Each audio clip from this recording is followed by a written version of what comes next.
Mr. Andreas, how are you? I'm good. Thank you. Thank you. I What about yourself? Did you stream for a while? yes, actually, James Casal. We have had some cool battles, so yeah, I do. We just did a co-stream together, so that was a ton of fun. Oh, sick. We were in a league with his Grixis stack. Call against command, Cool. Mister. Call against command. We what did we do? We stopped a Fable flipping with Nimble Obstructionist, which was pretty cool. Oh yeah, that's another one of the favorite cards. The I actually have a great Nimble Obstructionist story. I was coming to a vintage like 1K locally to me, and these vintage 1K, it's like a 1K. He was let's just say there was a lot of Doomsday players and there weren't that many people. I think half the room was on Doomsday for whatever reason. There was only like 9 people, so I ran three Nimble Obstructionists, one main, two in the side, and I had won 3 games against Doomsday. I was playing Bug off of the back of using Nimble Obstructionist to stop the Thoracle trigger. And 2 of those 3 games, my opponent revealed a hand up like Flusterstorm Forcible, and I was like, fuck yeah, dude. Yeah, My that is funny. I would never do that in a real event. It was just like a local, like for fun thing with only like 10, 20 people, but it was it felt really good. Yeah, that's the play patterns of since Consign came out. Now people actually have Yeah, to yeah, respect that. So sometimes you have to put a discard spell, or you have to, double Oracle, time walk, shenanigans. It's yeah. This was so I guess. this was like pre Bowmasters when this Yeah, happened. exactly. So back then, you would see people run like trick bind as well, right? Again, like it's kind of similar to the obstructionist. The It has the same effect on the Doomsday matchup. Yeah, exactly. Oh, I'm sorry about that.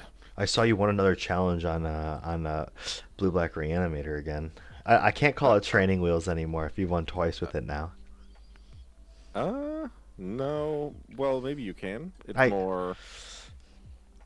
It's just deck. It's deck choice. So it's actually a cool topic where if I'm excited to play the deck and the hmm deck is good and I know how to maneuver it, and people haven't quite figured out how to balance, targeting my combo piece, side of the deck, and also being like 80% Demir tempo.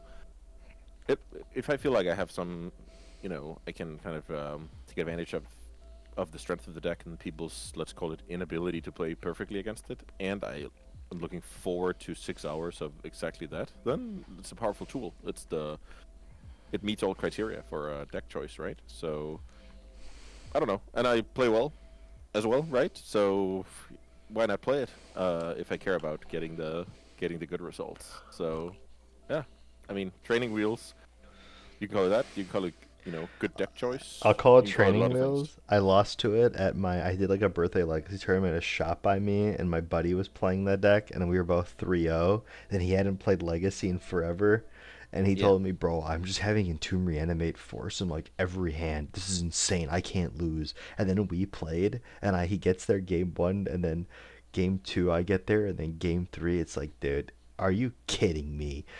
The I mean, I guess that's what makes a good legacy deck, right? Is any like yeah, the deck can be hard to play, but the deck can also give you free wins. But I think that's the Yes. hallmark of it being a good deck. That's not anything about Reanimator. I think every good deck in Legacy needs to be able to have some percentage of free wins. Yeah, and yeah, for sure. That is a big advantage of any deck because that means that you don't always have to play on super super hard mode. hmm So that'll add up. So let's say hands like that, unbeatable hands, maybe in my 6 rounds at plus top 8, maybe I had that hand 2 or 3 times. So that's hmm just 2 or 3 games where I didn't have to play out of my mind Exactly. or And that you know. matters a lot when you're doing like a long hour stint, being able to save some time. Like even in like a paper tournament, if you can get one game ended in 20 minutes when most games are going for 50, like being able to just leave, go grab some food, go to the bathroom, like chill, Yes. talk to people, like that could be the difference between you day twoing and not just having that break to actually like eat a proper meal instead of just like trying to down a protein bar because you're playing the beans mirror again. You're just like, I have no time to eat, I have no time to go Yeah. to the bathroom. Exactly. So let's imagine there's two decks, one slow deck, one fast deck that are equally good. you shouldn't like you, you shouldn't play this low deck because of what you just said, I right? agree. So but then again, that's only taking into account that we don't have any preparation. I'm also very big on playing what you are passionate about because you need to look forward to the next testing session. Speaking about a little bit of today's Hmm. topic, you need to look forward to the next tournament. You need to be excited. So when I was on my bike, I knew, oh, I could make this legacy challenge. I was excited to play Reanimator. So when I got back like 10 minutes to that tournament starting, I was super excited. And I think that can also torpedo your results or be the difference maker on any given Sunday. Like you're excited to see how something plays out, or you're curious. The passion for the game, I think, is something that you can never replace. Like I would never come on here and say, "Oh, you have a tournament coming up. Just throw those dreadnoughts to the side, and I'll show you how it's done." Like I would never do that. I want to stay true to your passion, right? So the The passion, we need to have fun with the game. That's the first thing, and then we can move from there. like we said, I want to pick a second deck besides Dreadnought for learning purposes. And I did play, so I will say this to chat and also to anyone who's keeping up with this. I play a lot of like when I want to get serious testing in, I'll play off stream just because Hmm. it's like when I'm on stream, I try to, I try to have fun with it. I try to like be talking to chat. If someone like raids me or I have like a big question someone asks, I'll actually try to answer it and think about it and just take game actions at random, which does Yeah. happen pretty often. But I think it makes for a better Yes. viewership experience. Uh, Exactly. but when I do test, I do it off stream. When I play challenges, like when I played the super qualifier that I did well in, I did that off stream. Like, so I play a lot off stream, and I came to the conclusion that I think I should play blue black reanimator instead of blue black mid range. And the reason for that, and you're gonna laugh, is because I think that part of the reason I don't like blue black reanimator is because it's actually a very good deck. But I was like thinking like basically the conversation went like this. My buddy asked, "Do you want to go to Indianapolis for the GP?" And I say, "Is Goryo's a good deck?" And he goes, "Not really, but if you want to play it, I'm sure it's fine." Then he goes, "Wait, why don't you like playing the same deck in Legacy? It's just Goryo's, but tier 1." And I was like, "Holy fuck, you're right." And I love Goryo's. That deck is so much fun to play. And I think I've had this Yes. mental block that because it's the best deck, I didn't want to play it. But I think if I like actually think about the play patterns of the deck, it is something I enjoy. So I think I just need to Hmm. like swallow my pride and just say fuck it, I'll play the best deck because I will Yeah. enjoy the deck because I love Goryo's Vengeance. I think that deck is so much fun So to play. yes. Okay. So that's why it's very important to have good friends around you to ask the right questions, to have the right thought-provoking questioning, and because what's the worst that can happen? The best that can happen is that you go, "Oh, wow, I never thought about that," till you get inspired, right? The worst that can happen is you kind of just get confirmation that that's not for you, right? So just questioning that in the right way is a big skill. I work with a lot of players who don't have those around them, so that would be me in their case, right? But you're lucky to have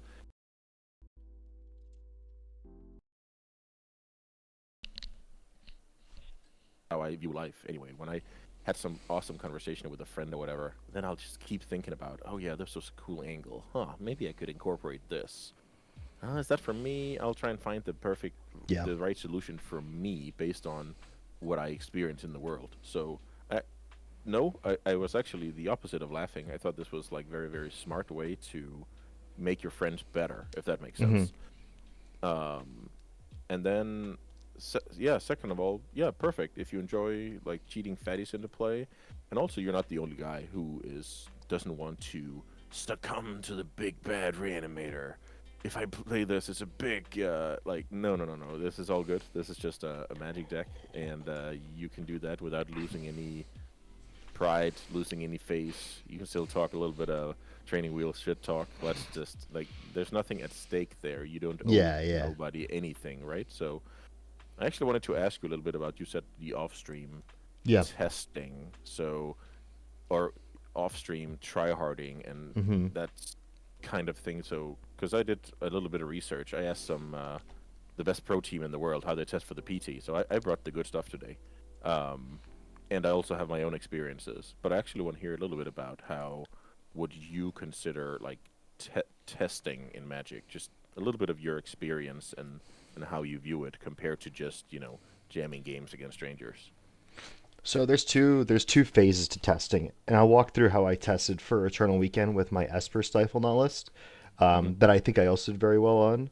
Um, and it starts with this. It starts with getting 90% of a list, looking at all the lists that people are playing, looking at inspiration, and actually a tip that I learned from. So there's someone who's helped me a lot along the way with Magic, and I talked about him a couple times, but Theo Jung. Of So course. he was actually the person that got me to play Gorios. We were going to an NRG, some tournament, and I was gonna play some shitty like Nethergoyf Saga shit pile deck. And he said, "Bro, what are you doing? Just play Gorios. It's a good deck. Like it's probably as good as Nadu. It's got a good Nadu matchup. It's a good deck. Like it's not the best deck." But if you don't want to play Nadu, play this. So I jammed Gorios for like a week, and I showed up to this tournament, and I felt unstoppable. My losses were to Mill, which is kind of a Mm. crapshoot of a matchup. I somehow played against Mill, and my other loss was to Nadu, who had a turn three, turn four kill with protection 2 games in a row. Like there's nothing I could do, but I won every other game. I had some crazy plays, and I was like, man, maybe I should start playing the good decks.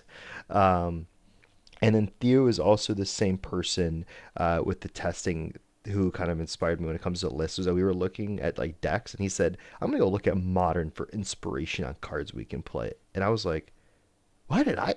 That's crazy. I should do that too." Like, Yeah. modern also has MH3, and that actually helps a lot. So a lot of my testing comes in looking at lists, looking at similar lists, looking at like similar archetypes and other formats, and seeing what cool sideboard cards they're playing to. So that's the first step of testing. The next step of testing, which happens a lot closer to the event, so I'd say actually there's three. There's first is deck selection and getting to 90% of the list. Step two is like tuning, and random games. So this is I'm still in step one, step two, but I'm like leaning towards step two, which is just like spamming games on Moto just to get reps to the deck, understanding interactions, understanding a very wide variety of kind of like how I play, who's the aggressor, how do I go fast, what hands do I keep, when do I pivot, Yeah. when do I not, like specific to UB Reanimator, obviously. And then step three of testing is targeted testing. So that's when I find good players who I know are good, who are in legacy. I can do specialists of an archetype, and I'm very fortunate in that because of my stream and because it's gotten like fairly popular. I Yes. can reach out to a lot of specialists in various archetypes, and 99% of the time, they'll be more than happy to sit down and play a few games with me. And so, for instance, I did this with Joyful Waffle.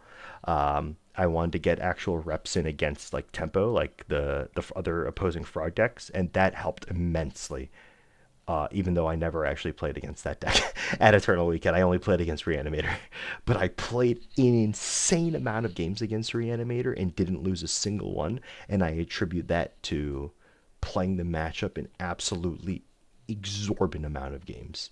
I played so much into this deck, and I was so confident going in, and I just didn't lose that matchup. The only time I lost was when I literally just didn't show up. Um, the it's one of those things where I think the targeted testing is the most important testing, but that has to come way later because I need to know what I need to target. And I don't know that yet with the deck because I've only just started playing it off stream a little bit. So that's kind of how I test. So first it's deck Yes. selection, step 2 is jamming as many games as possible. Step 3 is actually practicing targeted Hmm. testing into players that I know are good. Yes. So lots of insightful stuff here. So I'm a bit interested in what comes before the deck selection because my this is my take. So you should correct me if I'm wrong here. You will be likely to be, let's call it, in love with some idea, and that's your going to be your starting point, the passion, the this should be very cool. And then you work from there, where in this case you got recommended a modern deck from a pro. So that's what's your starting point. Yeah, That was for somebody Gorios, else. yes. Yes, that was somebody that you trust a lot when it comes to Magic and you get inspired by, suggesting some very competitive deck, and then you're working from there, tweaking Yeah. your list, work attacking the format from that starting point. Some of your other projects, like your Sultai decks, your Dreadnought decks. Is that correct? Correctly understood that that came from like some passionate idea? You're sitting there on your lunch break and you're thinking about, oh, this should be really cool. Like Coffee that break, kind of but yes. coffee break. Got it. So that is like the, and take this in the positive way that it said. That's the childish passion that Yeah, is then the start of the deck selection. Is that correct? yeah, 100%. It's like a little Perfect. spark of joy. Like, damn, that would be Yes. sick.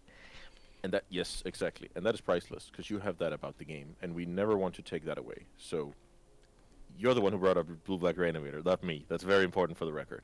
Because I'm not here to. I could have easily said that, right? So last time I think I presented something like, yeah, Blue Black mid range. If you want to learn as much as possible, give yourself the best chance to win the combination of those two. That's why I suggested the deck, right? But passion will always overrule, or excitement will always overrule that in my book.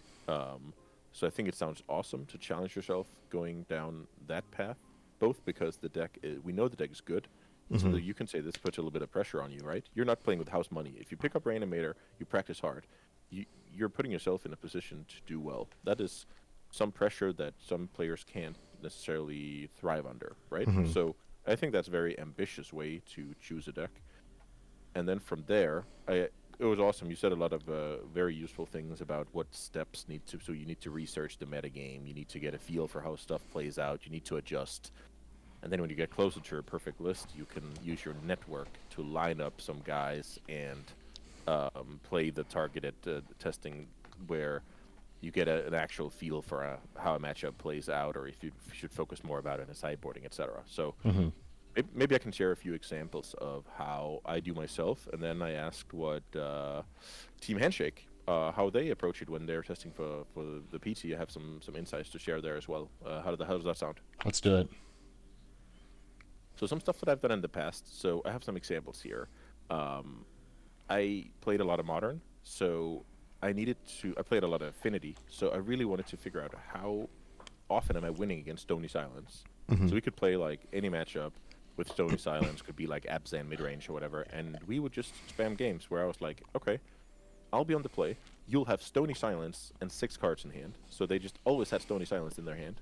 We just artificially made Stony Silence plus Hmm. 6 cards, and then we just jam 10 times around on the play. And how often do I beat the Stony Silence? Because you can have an idea about, oh, I can never beat a Stony Silence, but you could, but how often, right? So Hmm. you set up this situation of how bad is it that this deck is running 3 or 4 Stony Silences.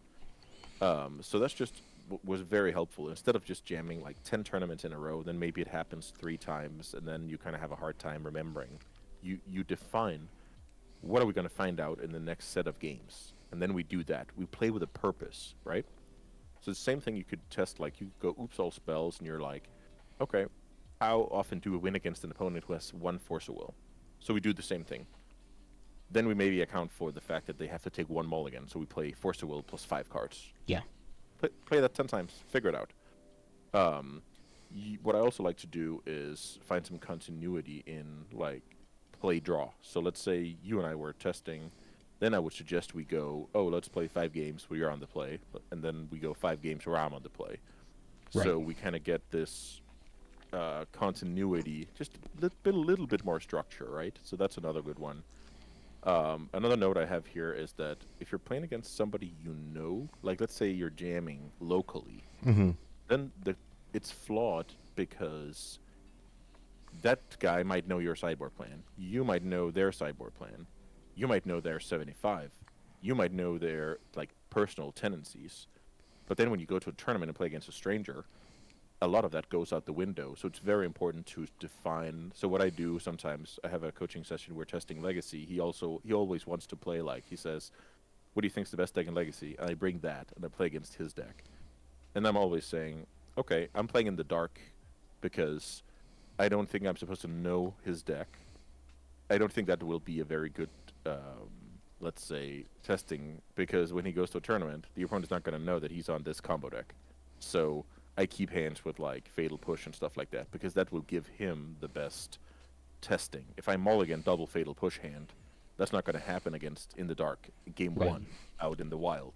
So I try and stay true to the circumstances he would have against a stranger, and trying to add as much, let's call it, uh, Like an organic. objective.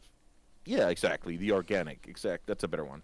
Like organic insights about, oh, you cast turn one ponder, so off a basic island that you fetched with the Misty Rainforest, so you could be this, that deck. I don't want to be like, oh, yep, he's on Doomsday. I'll sculpt everything around that, because that's Yeah. not gonna give him the best testing. It's gonna crush him more, but in reality, he actually has a big edge because people might know he's on Doomsday until Dark Ritual Doomsday is cast. All right.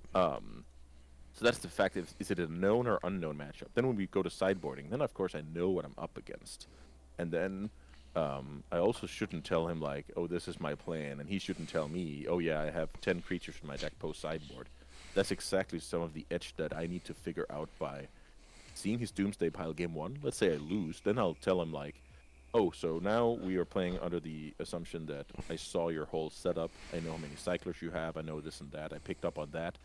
Or if I beat him, then I'm like, now I go into the sideboard games without that knowledge. So it's just to set the circumstances and make sure that we stay true to what a tournament setting would look like. Right. So that is me as a testing partner in this situation. Right. So that's pretty cool. So I asked Simon Nielsen, one of the best players in the world, and a friend of mine here, and he actually shared some awesome stuff here. I just quickly read the message here before jumping on. So let me translate this while going through it. So the first thing he said is it can often be helpful to see it as like going to the gym, sets, repetitions, and defining your purpose, which is pretty cool way to look at it. So he says this. A set could, for instance, be that you agree to play like 4 pre-board and 6 post-board.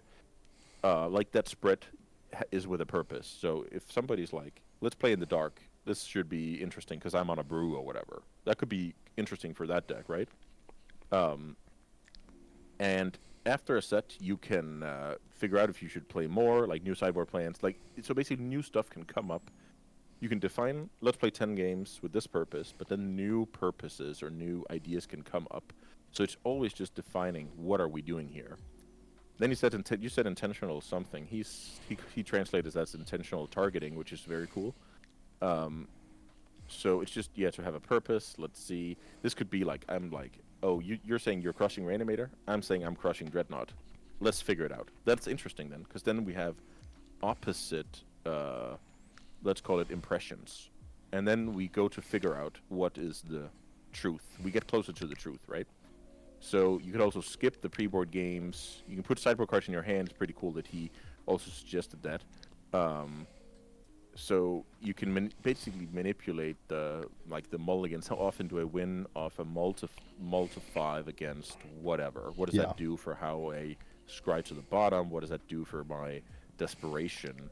So it's a lot about like curating some scenarios that are interesting. So let's just say we wanted to test today. We shouldn't just, oh yeah, let's jam some games. Like we should get closer to what are we actually doing here. And that's the difference between what you're doing on your stream regularly and what you would do if you were in a PT testing house, right? Right. Then it's not just like, oh, let's jam some, like you always try to qualify and be very serious about what is this an opportunity to figure out, which is different from a tournament setting where it's mainly how can we try and win as often as possible and take home some treasure chests and buy a new pair of sneakers, right? Yeah. Where it's just the learning in the forefront. So ironically, this is how I view the game every time I play.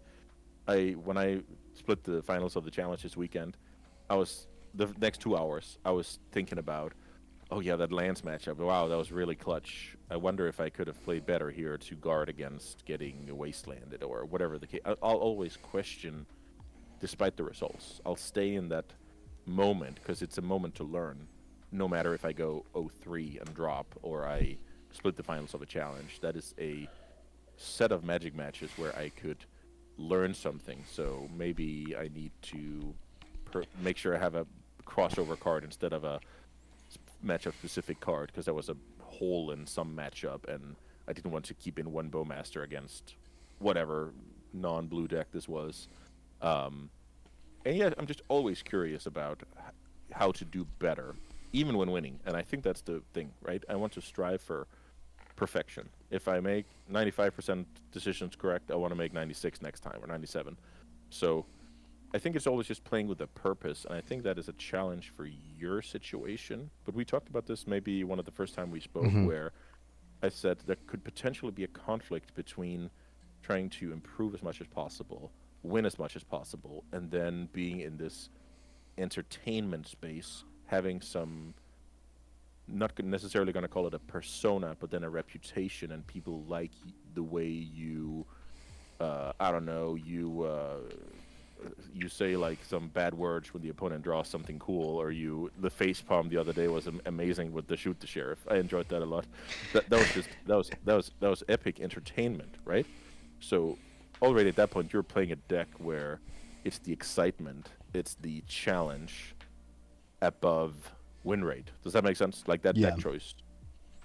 So there's always going to be a conflict, and that's also when you say, oh, off stream, I cared a lot about that qualifier because I remember because I was at my son plays music and he had a concert that day, so I couldn't play that. So I was at that concert, and then we talked afterwards, and you had done well. I think you top 16 if I remember correctly, or at least X2'd.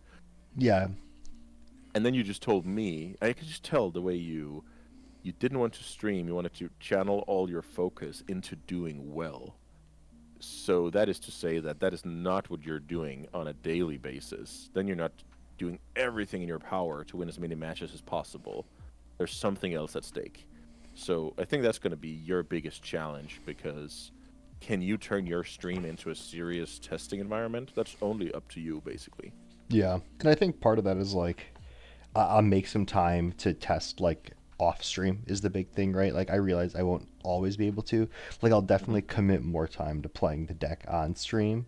But obviously like the trying to make it fun for viewers is priority number one. If Hmm. I'm streaming, and if I'm not streaming, then trying to improve and play better. Yeah. But I also think I will go out of my way to like play in paper, play against other people who are good in paper, and obviously living where I do, it's very easy to find very strong players to actually get like good games against. And there's always like little mini tournaments and such I'll go to. But yeah, I think the thing is like on stream, it'll always be hard for me to like Yeah. give it 100%. But I think I will make it a point as we get closer to the tournament, because ultimately it's in August. Like we still have some time. Final Fantasy is Yes. coming out still. I don't know. So far, I haven't seen anything that I think will make a big splash in Legacy. So I can't imagine there's going to be any major shifts until then.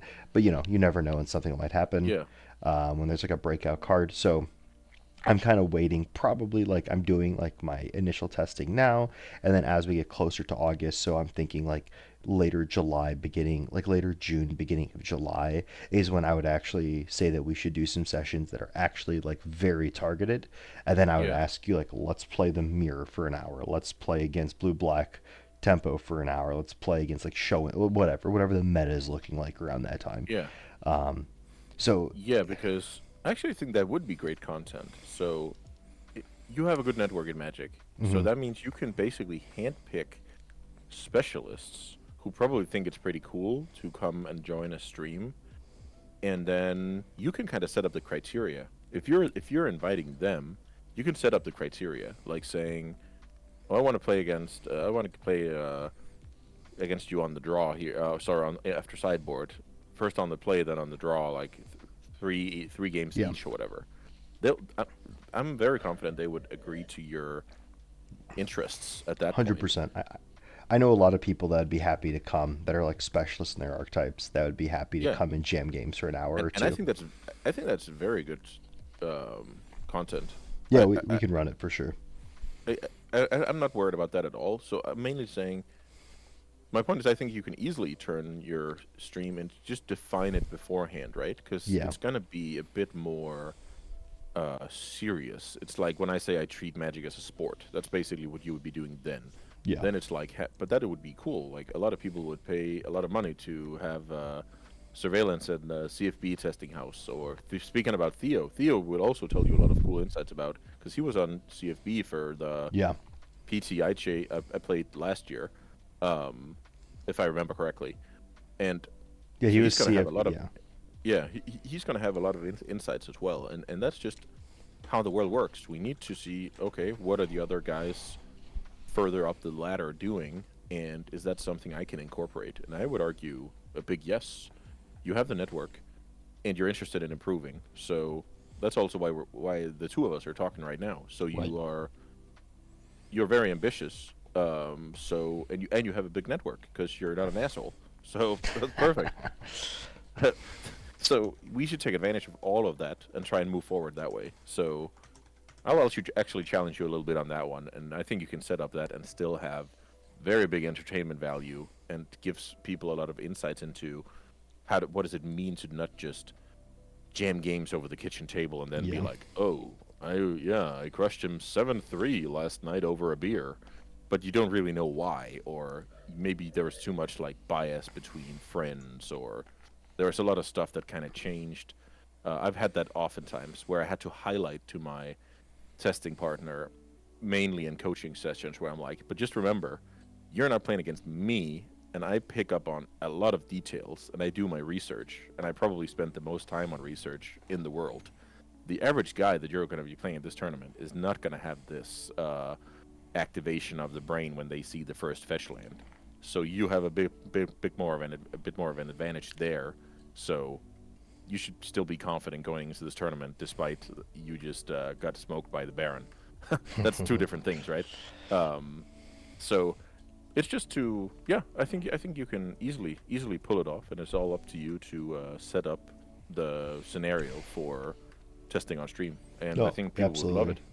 I've dabbled in the past, although it wasn't like against each other. It was like co-streaming decks, as I know. But I'm sure people would be down to just jam games as well. Um, Actually, recently Mike and I were jamming games off stream. He was on his Grixis Kaito, and I was playing our like Grixis Cutter deck and just running that mirror. Not that mirror, they're Oh, running that nice. matchup at like. Yeah. Granted, it was at like at 2 o'clock in the morning, and he was getting ready to go to the airport, and I was like unable to sleep. So it wasn't exactly like the most quality games because we were both Yeah. delirious and tired. But you learn a lot even in times like that of just like the general idea hmm of what's happening. So But dialing in on that and doing that properly will obviously be much better. yes, exactly. So you already realize that the light version of that is Yeah. profitable. But then imagine if you actually, it's all about that when you play. I can also play tournaments where I call it, I just jam, where it's like, I don't pick up on all the details. I don't remember the games afterwards. And I'm not doing a very good job of establishing learnings from it. That's like a conscious decision where okay, I really want to. Okay, I'm playing against a very good player here. This is a great chance to cement some learnings or challenge some initial thoughts I have, or being open-minded. I think a lot of the times when Magic players try and make these rules of like, oh, this matchup plays out like that, or I should be the aggressor, or I Yeah. should be the control deck, it's useful. But on any given Sunday, we have to be ready to throw that out the window and play with the exact situation at hand. So, It's funny because on that point specifically, a lot of people ask me about. Just so you know, I call my new Dreadnought deck Wall Street Dreadnought with stock up. okay. So I Oh, okay. That's a good one. so I call it Wall Street Dreadnought because the stocks are up and the dresses are down. The That's my tagline for the deck. Oh yeah. So people ask me all the time in the Dreadnought server, like, is this a control deck? Is this a tempo deck? And it's like, it's a deck. The way the deck is built is you just kind of play what your hand tells you to play. Like, hmm and I feel like UB Reanimator is a lot like that, where you're gonna have hands that are Bowmaster, Ponder, Brainstorm, Push, fucking Tameo, two lands. Like, Yes. you're just playing a mid-range game. But with Dreadnought, sometimes you're gonna have a hand that's Ancient Tomb, Torpor, or Dreadnought, Force of Will. The game, you win the game. Like, hmm you win. Yes. But there are going to be other hands where it's like Fetch Land, Island, Brainstorm, Ancient Tomb, Plow, Force of Will. And it's like you're going to keep that hand, but you have no fucking Yes. idea what's going to happen in this game. Like, you have Plow and Force of Will. Like, you could just play the control game. You want to force their beans. You're going to keep up an open mana to pay through a daze if they go for a cutter or whatever. Like, you're playing a control deck until you can actually slam the door, right? Like, a lot of the decks that I play outside of outside of bug shit pile, I think are very much decks that are very malleable based on your opening hand. So I think that to that point, it's like very much like a Yes. like I agree, I understand, and And the like more you yeah, can be flexible, open-minded, because sometimes you're going to have two choices, like Turbo Dreadnought or set up for an additional turn. You're going to have two choices, and play then around days, don't play around days. the amount of aggression is defined by a lot of things. Exactly. Opponent's disruption, opponent's ability to crush you and win the game. 'Cause sometimes you have to work fast in order to give your opponent one less draw step to recover. And all of that stuff is something that, if you notice, a lot of the good decks have that, where it's like, well, are we getting grinded out or are we getting comboed on turn two, like Breakfast, for example? So Yeah, that will stress the opponent's choices. Are we getting Entomb Reanimated or are we going to play against the Dimir tempo side of that deck? That will stress the opponent's choices. A lot of vintage decks are the same, where it's like something broken can happen, and sometimes we can adjust for that, sometimes we can't. And it's a lot about how our cards line up. So yeah, I think the Dreadnought deck is a great example of how to properly, in the individual game at hand, properly assess what to do. And I think if you go with too many rules of thumbs, like, yeah, here you want to be aggressive, and here you want to sit back and answer everything, I think you're losing a lot of, let's say, equity in the individual game at hand. So I like that you're already onto that kind of thinking. And I love the answer you gave, where it's like, this is a Swiss Army knife. Let's see what the situation calls for. The situation being your hand. The yeah, situation being what the opponent is presenting you, right? So there's a lot of very context dependent, and it sounds like a boring, abstract answer. But if you want to get good at the game, this is exactly the type of decks you need to take on. You need to try and master. When am I call it a Belcher deck. If I'm like Entomb Reanimate, close my eyes, no disruption. But yeah. sometimes that's what you have to do, because some percentage of the time, and that is the majority of the time, that's going to work. So I even had a funny one where I think, let's see, the player mulligan to 6, 4 lands, Entomb Reanimate. That's an easy keep. It doesn't feel good, but it's an easy keep. This is no different than Oops All Spells going for a turn 1 and hoping for the best. Right. This is the exact same thing. It doesn't feel good, but it's a keep because math. So um, interesting times ahead if you take on that deck for sure. It's easy for me to say, right? I played it in 4 challenges, top 16, top 8, double final split. So it's easy for me to recommend that deck, but I actually think it does present a lot of opportunities to present powerful stuff, leave your opponent in the dirt, but also play well and win close matches because of the package of the Tamios, the Bowmasters, the Yeah, Murktides, and then the Baragoyfs come in, and then all of a sudden you just have I call it 80% Dimir tempo deck. I think that's fair to say. yeah, And at that point, you're up against somebody who's more willing to have Force of Will in their deck, more willing to have Graveyard Hate in their deck, more willing to take a mulligan, more willing to shuffle their ponders. And then maybe we have an even playing field against the fair decks. That's my experience anyway, that I win a lot of fair games because how they adjust to the fear of getting into Reanimated. and that's actually like one thing is like I actually think the deck is better after the troll ban. I think the deck got worse after the frog and grief ban, obviously. But I actually think the deck almost got better after the troll ban because the Can you fair explain? play. The troll ban, I'll say it from the perspective of someone who played Swords to Plowshares. When someone was reanimating a troll into me, I was, thank God, like they just couldn't like use their reanimate to put this troll in play. And uh, now it seems like there is this era of I can't waste my plow on this Tamio because I have a torpor warp because they just go in Tomb Reanimate. I'm cooked. They haven't used a Reanimate yet. They haven't used an effect yet. I am so much more scared of everything else the deck is doing. When it was just Troll Atraxa and maybe like random threat here, it was pretty easy for me to attack this deck. Like it was very easy for me to attack this deck. Now it's like I'm getting drowned out by Tamio. I don't want to expend my one plow on this Tamio, so I need to look for another plow. Meanwhile, while I'm trying to like hold up force to stop it in Tomb, they play a Bowmasters, and I'm like, shit, I kind of have to force this. I force this. There's just so much going on in the deck that I almost think Hmm. the deck is better than pre-ban, Yeah, at least from the yeah, perspective of someone who plays Swords to Plowshares a lot. yeah. So that is the big one. The big one is for somebody relying on spot removal. it's going to be more simple what to do. So this is what.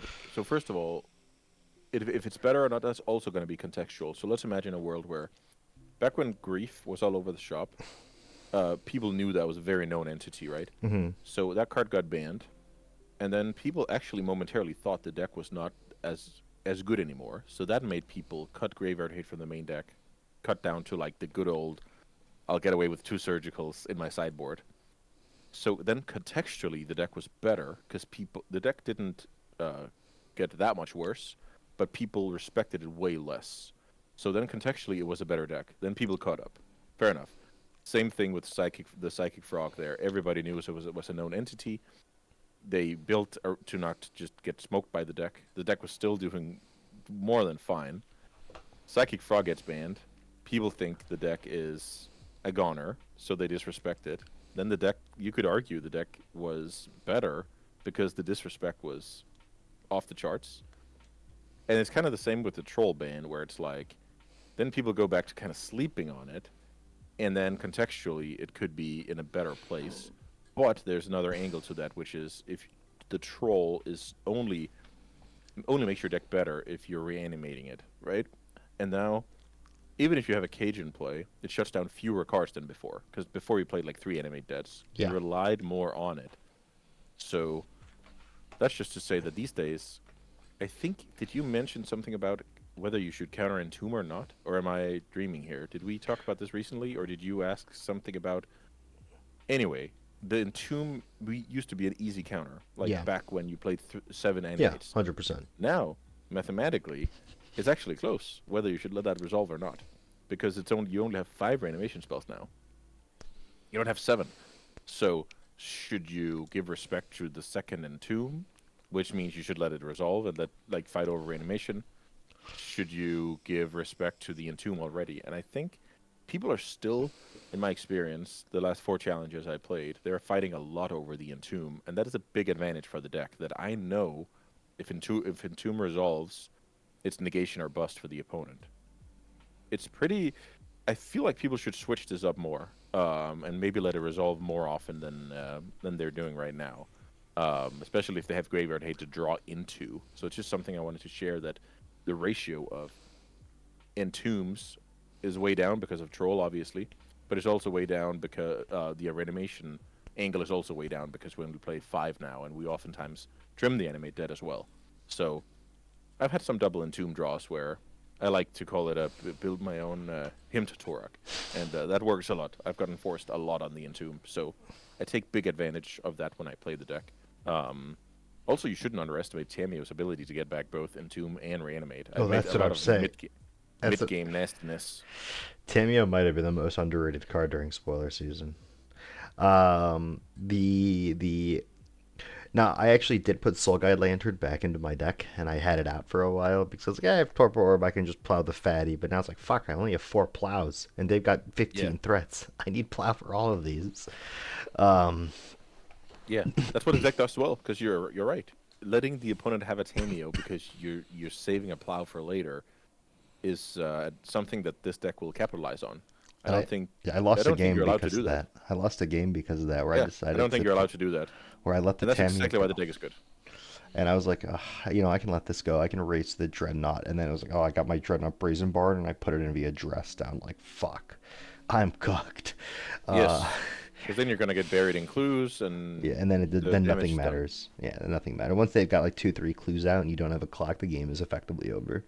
Um, the because the other thing too is like Reanimate itself is it's just one of the best mid-range cards in the game. Now, it's not It's totally reasonable, fair card. Yeah, it's not good against me when I have only white-based removal. But plow is at all like plow stocks are very low right now. Like it's very rare you're gonna run into a plow deck on average. Um, the but overall, that's why I think the deck is I think Tamiyo is just insane. I think Tamiyo really is the Tamiyo and Brazen Bar are the glue to that deck in my opinion. And I think Blue Black Reanimator will be.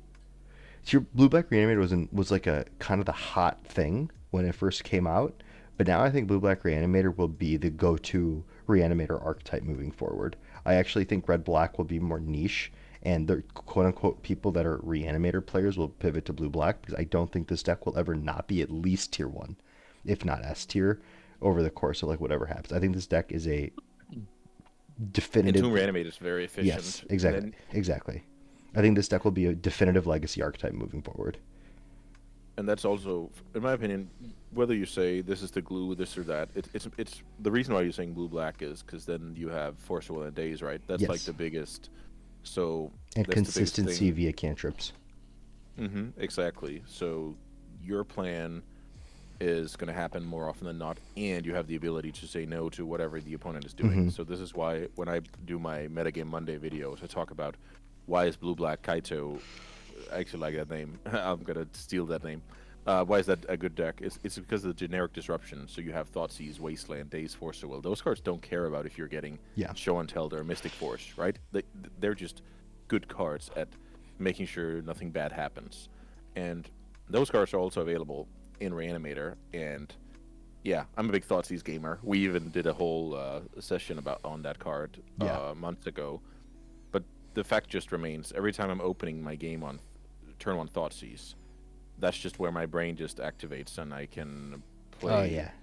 to the best of my abilities, sculpt my plan, pick my poison, clear the way, stop my opponent's hand from, doing something broken, which buys me time to execute my plan. Thoughtseize Right. does it all for me. I think it's an insane card. The It's funny because I was like, Thoughtseize is slowly becoming like a card that I really like throwing. In fact, another topic that I wanted to talk with you, and we'll have like a deck building session at some point, is I don't know if I should bring blue white or blue black Dreadnought. Right? Because blue black Dreadnought makes it so we don't need to run the Saga package. And in order to keep up our threats, we just have 4 Barrowglyphs. And when you have 4 Barrowglyphs, 4 Dreadnought, 4 Drifter, you actually have good creature density. And also, Torpor Orb doesn't really care about Barrowglyph. And also, it's like usually Barrowglyph is a top end threat in most decks, but when you're pumping it out on turn 2 with an Ancient Tomb, it's like, oh, maybe this is actually just like, this is the threat that I want you to kill. And then here's my Dreadnought that's going to kill you in 2 Yeah. turns. Yeah, So this it's is like, just good deck building. A lot of modern day Magic is about, like this deck for in particular. If you kill my turn one Tameo, it's more likely my Bowmaster sticks and deads some yeah, cantrips. If you kill the Bowmaster, it's more likely my Murktide or Barrowglyph right. sticks or my Archon stays in play or whatever. And that is a lot of very good ways to think about how to stress the opponents, in this case, removal. Ask them a tough question and then follow up with something. So that sounds like a good deck building to me, where most of the time when I play against Dreadnought, I know that, okay, there's a Dreadnought that hits hard, then there's the Null Drifter that can sometimes make me, like, prison me out of the game, but it's mainly the card advantage I'm worried about on that card. It's just very defined what I need to not lose to, basically, or race or address. Hmm. But if you add that card, it's exactly that. It's just more likelihood that something is gonna stick. And all of those cards are, if you get hit for 12, that's annoying. The Barrowglyph trigger is very annoying. The Annihilator is very annoying. So again, it's the snowballs. Yeah. We need to. The more we can connect with those, the better. And Urborg So helps the deck a lot, actually, which is something I didn't realize running blue black. Is Urborg turning my Ancient Tombs into swamps, which actually enables me to use my Ancient Tombs for mana. It was a huge yeah, problem for the deck. That's also helped a ton. And obviously, the lifelink helps a ton when you're tapping Ancient Tomb every turn. Like the blue black yeah, version. So we'll talk about that version later. I've been working on that a ton, but I think I need to figure out if I went blue white or blue black yeah. at the tournament. But that's like later. First, let's talk about Reanimator. Um, the Yeah, so definitely. I think that's good. Um, we have about 10 minutes left. So do you want to maybe do? Was there anything else that Simon had mentioned in his notes to you that we didn't go over? No, not at all. But the main takeaway is just you can the fact that you can kind of tailor the purpose of your testing. I think that Yeah, is awesome. And of course, that's a bit of a challenge online. You can't put sideboard cards in hand online, um, but you can do the exact right pre-board. cockatrice. Yeah, I guess so. Wow, I never actually used that. I used Magic Workstation when I was a kid. Do you know Yeah, about that? yeah, it's like cockatrice. Yeah, it's so you can set up some situation depending on what you want to figure out. So I think that's the best thing, that we don't want to jam. We want to play with a purpose. I think Yeah, that's the the main takeaway, and we should get creative with what we're trying to figure out. Um, so exactly doing the research of, let's say you set up some testing session, then you can say, oh, I'll just assume you're on this stock list because this Hmm. is, and then I'm gonna adjust when I see those cards. So just be true to the scenario mirroring a tournament setting as best as possible. I think Right. that's the main takeaway between what I prepared and what Simon said there. Um, because there's so many biases when you play against like a friend at the kitchen table. If they know about your, I don't know, you teched some Saga bullet, they're gonna realize like they're gonna play better against it, and then it's gonna perform worse. So that's gonna hurt your evaluation on this unless you are aware that, oh, this guy knew I had the boots in my deck or the shadow spear or whatever it is, right? But the average guy at a paper tournament is not gonna know that. Right. So it's mainly just being true to that and not dismissing anything because it performed lackluster against a friend who knew everything you're doing. Right. That's just, I've seen this before. People trash a deck, but then not realizing the guy they played against knew about the whole setup, which, Oh, that happens a yeah, lot. That happens a lot to that happened a lot to me at Eternal Weekend. I don't want to name names. There's a very prominent player, like very very well known, very accomplished, like pro, who's playing Blue Black Reanimator, and I absolutely crushed him, like yeah, because of crushed the him. opposite being the case that Yes, they didn't know yes, about your yes. plans. And I Yeah, remember he was like, we like had a nice talk. And afterwards, his friend comes up to me and goes, "Bro, you made him get so salty. You kicked him out of the tournament. He can't believe he lost his dreadnoughts." And then yeah, I was like, I don't know, dude. Like, I think this deck is cracked."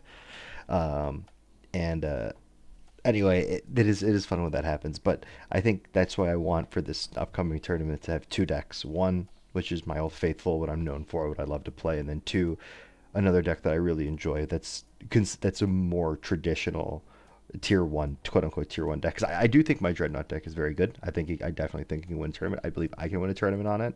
yeah, But I also know that like I don't have as many. There isn't this huge amount of people that have been working on this deck that have had various iterations that have like fine tuned it to be able to, you know, like it's not really an archetype that anyone's ever explored before.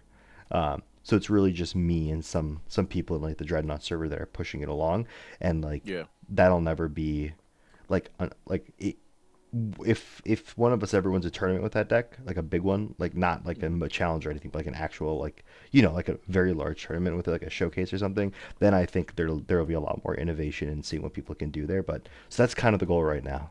See what I can do to showcase it. But in the meantime, I also do want to play a deck that's a lot more traditional tier one. And in this case, I believe that's Blue Black Reanimator because I do enjoy the play patterns of that style of deck. But the big thing I really want is I want free wins because I value them a lot in a paper yeah, tournament. And I really, really don't want to play a grindy deck in a tournament because honestly, I want to be able to eat some food. I want to be able to hang out. I want to be able to take my time in the bathroom. I want to be able to go outside and like, get some fresh air. I don't want to be the yeah. person who's going to time, rush to the bathroom, get to my next round. I think that's the fastest way to kick yourself out of a tournament is doing that every round. Yeah, and I think Reanimator, you get the best of both worlds Exactly. because you also get a lot of agency and a lot of playing well to win a closely contested Yeah. mid-range war. But then you got a fast kill game one, and that's kind of the. It's just the deck is just great because it has powerful stuff the opponent Yeah. has to worry about, and not many main decks are very well set up to do that. And it has a lot of wiggle room to tailor your plan, accommodating what the opponent has, and then getting over the finish line in a more traditional mid-range way. Yeah. So I think that should be a cool project. And whoever, I'm always giving this person credit, but I don't know who made the post troll version of the deck, like put Tamias and Bowmasters in the deck. Um, I actually don't know who did that, but that was exactly what needed to be done because now the deck still has this cloud looming over the opponent of, oh no, the end step entomb, and then I'm just cooked. But I can't do anything about that, so I have to assume that's not going to happen. And then when you find it, Right. it's so punishing. It's really strong. Right. And I think like And I think it's important. I know a lot of people are complaining about the deck again, but I think what people need to realize is it's no longer a deck that you can be complaining about. I think it's just what Reanimator is going to be moving forward. I think the red black version, like the traditional turbo red Reanimator, black Reanimator, will be like a more fringe combo deck, like a long, Yeah. like kind of like Oops. And I think blue black Reanimator will be a true legacy archetype in the same way that Delver is, in the same way that Painter is. I think Blue Black Reanimator will take up a mantle just like that, and I think people need to buckle in and start realizing like it's time to start bringing in graveyard hate and not thinking that, oh, this is a meta call. It's just what you need to do in Legacy now, and I think that's fine because I think there's so many decks now that use the graveyard. There's so many decks that I think if you aren't playing graveyard hate in your main deck, at least one or two pieces, I think it's just bad deck building, and I think that is a matter of fact moving forward for Legacy. Yeah, this is a good point where people will often point to how things used to be and stuff like Yeah, that. But with a lot of cards like even, Murktide Regent, Dragon's Rage Netherlord, Channeler, Nether, like Dragon Rage imagine, yeah, Channeler, there's just so much where the incidental graveyard hate is going to be necessary some places and serviceable other places. And then you pay the price of it being terrible, like against, let's say, I don't know, Mono Red Prisoner or Mystic yeah, Forge or something. Then you pay the price of, oh, I have Nihil Spellbomb in my tempo deck, and these could have been Mishra's Baubles, and I have to pay 2 mana to draw a card. Bauble would have done it for free, for example, yeah, right? So, and at that point, it can become a bit of a matchup lottery, whether your Nihil Spellbombs are going to be super clutch or very clunky. And that's not necessarily something that you want in a perfect world if you're the tempo player. But you're certainly right that with more and more, it's not like Reanimator is the only deck using yeah, graveyard. If that exactly, was the exactly. case, then it would be unreasonable to main the graveyard hate. But Yes, it is reasonable because a lot of decks will do it I think, between yeah. tempo decks, breakfast decks, I think, even like some yeah. Euro Beanstalk thing. Yeah, I it's love actually my good. spell It's bombs against actually that good deck. against that deck. I think the I only oftentimes deck, crack that. yeah, I think the only two decks it's truly dead against are what you said, mono red and like mono red Yes, also good and against forge. lands. It's good That against Death lands. Taxes as well, right? It's bad Yeah, there. it's actually no. I was talking to Akshay Cloud about this, and he said, "Dude, when I see main deck Nile Spellbomb, if they're patient at all with it, it actually shuts down one of the best lines in my deck, which is recurring with pre-war formalware, and like Oh, that's even there. Okay, I actually thought it was bad there, but you're right. It has some cases. Yeah, no, for sure. he was talking like I don't want to paraphrase because it's not like we had a serious depth conversation, but the way Hmm. that I understood he was talking about was that pre-war enables some of the strongest lines that lets Death and Taxes keep up with the format. So it's like if you can shut down that line, like sometimes that's what they Yeah. need to do to get back, and it's fine. Like it's good. It's actually good. Also, if they're on black white, they're running that new black card, Overlord of the Baelmerk. It shuts down that Yeah, too. Overlord. A little bit. Some decks are gonna be running like Emperor. Yeah, It's viable, for sure. And so this is exactly what, maybe not directly, but indirectly, when you said you initially had some kind of bias towards playing, let's say, the boogeyman of the format or yeah, deck to beat or whatever. This is exactly what people don't want to do. They don't want to, quote unquote, succumb to the fact that main the graveyard hit is good, because then they're giving into. Do you understand what I'm like psychologically? Then yeah, they're saying, conceding that that is necessary, right? So it's very psychological.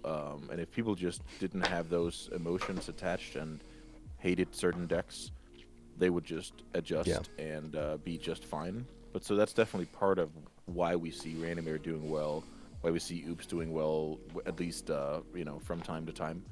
That's exactly partially because of people's, they don't want to succumb to the quote unquote pressure. So it's a psychological reason that they're stubbornly gonna keep losing game ones to these decks for no reason, yeah, aside from like no gameplay reasons at least, because they could have made these decisions at the desk and say, oh, across the board, Nile Spellbomb looks awesome, or Endurance looks awesome out of my whatever deck, yeah. and then they get percentages. These decks will win less, and we have a different conversation. That's my take on it, anyway. I do I'm not think, yeah, inside those people's heads, of course, but that's my guess. I do That people think. are, Oh, go ahead. yeah, Sorry. yeah. I was just finishing my sentence that they're not willing to do that, and I'm Yeah. giving my best guess as to why. Yeah, I mean, yeah. I put Soul Guide Lantern back in the deck, but it actually raised an interesting question of, I think one problem that I have with Magic's card design right now is I don't think there's any good main deckable white graveyard hate. And that's actually something that I hope they'll print soon. Because it's actually, I was thinking about why white decks feel so down. And it was like, this is a very little thing, but I wonder how much it adds up. But my best graveyard hate that's main deckable is Soul Guide Lantern. And Soul Guide Yeah. Lantern kind of sucks compared to like Nile Spellbomb, compared to like Dothy, compared to like Emperor Boats, compared to like all these really good black cards that they printed. Like, we don't Yeah. have, a green has Endurance, which is main deckable and strong and free, notably. Um, Yes. red red there isn't like mono red has like like the way mono red is legacy, they have their own ways of tackling it via like Chalice and Blood Moon. um But that deck even main deck Curse and that, at yeah, some point, yeah, um and that was serviceable. yeah. Again, bad in the mirror, but was like serviceable across the I board. mean, I I've remember that was a cool innovation. bad in the mirror, and also it's just like it's also sometimes just turns into a fatty that you actually have to deal with. Like it's not nothing. um Yeah. and it's one of Ghost those. Vacuum also saw play at some point Yeah, back in Vexing Bubble when you don't play Chalice.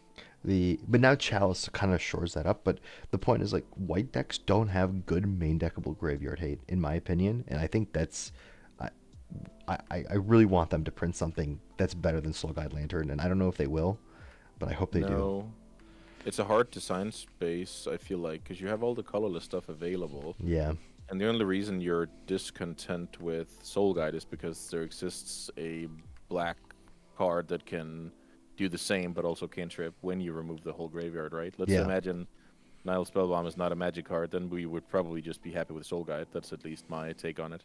that's true. But I do think Dothy, Voidwalker, and Emperor Bones make a very compelling reason main deckable graveyard hate that are very powerful that you can very happily throw in a main deck Yes. and not be losing percentage points by having them in your deck. Yeah, those are not bad magic cards. Those are Yeah. totally reasonable. Like that, we Yeah, don't but have that. What we don't have that in fight, and it's so frustrating. Um, yeah. but anyway, that's just like a thing that I hope they No, do. but it is interesting. Like, how can you free roll and check boxes? That's how I view it. How can I Thraben check Charm. boxes with Thraben Charm? Yeah, that's certainly not it.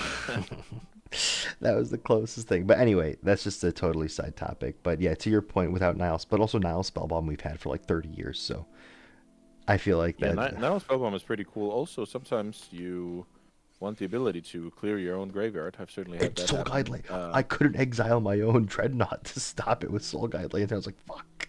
I'm gonna lose to this top deck Reanimate because I can't actually exile my own Dreadnought right now. Yeah, that Uh, will come up. You obviously don't play Murktide, but you can lethal your own Murktide with Nile Spellbomb, and there's a lot of yeah, there's cool tricks. small stuff. But yeah, I think we got to cover a lot of stuff about Yeah. playing with a purpose. Talking a little bit about the conflict of you actually have to set the stage because you have a magic stream. Yeah. It's not like you just have all time in the world and you're meeting up with your best friends, and because that would be the easy part. But you're actually, a lot of your magic time is on your stream. So how Yeah. can you hit two birds with one stone? Do what you love, entertain people, share your journey, give some cool experiences while also improving at the game at a more rapid speed than you would if you just jam games Yeah. for the heck of it, right? Like the So I Eco think that's Cup exactly. games. Like That is those exactly what you need to do is to make sure that you check both boxes. like the Eco Cup games, I streamed those, and the first Yeah. game against Larson, I didn't make one misplay. I didn't get punished for it, but I think I played that like as best as I could have, other than that one play. And then I played against another person who's I can't remember his actual name, but Nimbless Mongoose, and we had a very Oh close yeah, game through. Matteo Blasi, Yeah, Italian paper crusher. Yes. we had a very close where game two, was it game two or game three? Basically, I just kept bricking and I was low enough, and he had basically nothing in hand, but he drew Brazen Borrower and just beat me down over 4 turns with this 3-1, and I was like, I cannot draw anything. And then eventually got to a point where I finally got something, but I couldn't tap Ancient 2. But it was a really close set of games. But I do remember those games. I was much more active in chat, and I wonder if there was maybe micro decisions I could have made earlier in the game, because Yeah. the game against Larson, I was not active in chat at all. I wasn't talking. But the game against hmm Mateo, I was actually like engaging with my chat more. And I wonder if I missed any micro decisions that would have Yeah, changed the outcome of that game if I did the same thing where I just minimized my chat and I just played the game. that is very possible. That's how I work anyway. I miss a lot of things when I'm trying to make YouTube videos, but if I'm just playing super focused, then I play better. But then I'm not gonna have a very good flow of the game because I might pause for 7 minutes before making a important decision. So it's the balance and how people work. Somebody can play perfectly on camera. I'm not one I'm of not those one. guys. I'm definitely not one. But I just like streaming, so Exactly. it's fun for me. So that's good that you can kind of see. I wonder if I should do like this and like that when I care about the result more. And I think people will understand that if you go like, I'm gonna go like silent mode on this one, or say as little as possible. Or I think you can just, if you present it, then I think people are gonna Yeah, accept and respect it for that matter. for sure. I think it's possible, but there is some balancing for you to do because you have your stream going on. No, for sure. And I realize we're up on time, so I don't want to keep you. And I actually need to wake Yeah, up because I have jury duty tomorrow, apparently. So I'm not looking forward to that. I'm kind of dreading it actually. So I really hope they don't pick me to be on the jury. I'm gonna say some crazy shit. I'm gonna say I'm a Gemini. I can't I can't pass judgment onto others during my season. I'm just gonna see what I can do. But anywho, uh, I appreciate this. We'll figure out a topic. I think next week I'll think about what we could do. Maybe we could even do like a league together on Blue Black Reanimator just to get how you play it and how I play it as like a very yeah, preliminary, sure. just like one or Yeah, two games on it. that should be good.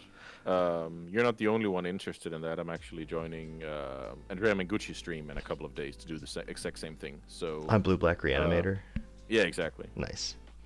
He's going to Four Seasons the coming weekend, and so he called in a specialist.